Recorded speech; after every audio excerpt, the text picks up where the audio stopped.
এমন একটা সুন্দর আসনে বসবেন, কিন্তু এই আসনের পাশে আর কেউ যাওয়ার অধিকার নাই। কিন্তু আমার আল্লাহর বাম পাশে আরেকটা আসন ফিট করা থাকবে, দেখবে আসনটা খালি। সকল নবী রাসূল বলবেন, খোদা গো, আপনার পাশের আসন কার জন্য বসাইছেন? কিন্তু আসন যার জন্য বসাইছেন এই মহামান্য ব্যক্তিটা কোথায়?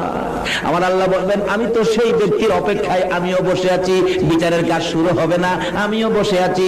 এমনি সময় আল্লাহ নির্দেশ দিবেন, জিবরাইল রে, দেখ আমার বন্ধু কোথায়। জিবরাইল ঘুরতে ঘুরতে কোথাও পাবে না, যাইয়া দেখবে আমার আপনার নবী পুলসিরাতের কিনারে যাইয়া পুলসিরাতের পুলের দিকে তাকাইয়া তাকাইয়া নবী কাঁদে। পিছন দিয়ে ডাক দিবেন, ইয়া রাসূলুল্লাহর কাঁদতে হবে না, আসুন বিচারের কাজ শুরু হবে। আল্লাহ অপেক্ষায়। রাসূল জবাব দিবেন না, আবার ডাক দিবেন, জবাব দিবেন না। তিনবারের মাথায় আবার রাসূল জিবরাইলের ডাকে মুখটা যখন ফিরাইবেন, জিবরাইল দেখবে আমার নবীর চোখের পানি পড়তে পড়তে চোখের দুইটা সাইড কালো হয়ে গেছে।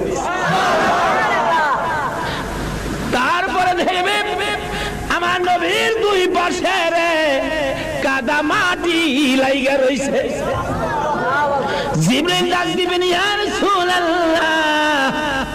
এই পুলসিরাতের ফুলের পাশে দাঁড়াইয়া দাঁড়াইয়া কাঁদতেছেন, এত কান্দা আর কাঁদতে হবে না, আসুন। এমনি করে নবীর চোখের দুইটা কালো সাইড যখন দেখবে, জিবরাইল বলবেন, প্রভু গো, তোমার বন্ধুর চোখে দুইটা সাইড কালো দেখা যায় কেন? আমার আল্লাহ বলবেন, জিবরাইল রে, আমার বন্ধু উম্মতের ব্যথায় কাঁদতে কাঁদতে দুইটা সাইড কালো হইয়া গেছে। জিবরাইল বলবেন, ইয়া রাসূলুল্লাহ, আপনার দুই পাশে কাদা মাটি দেখা যায় কেন?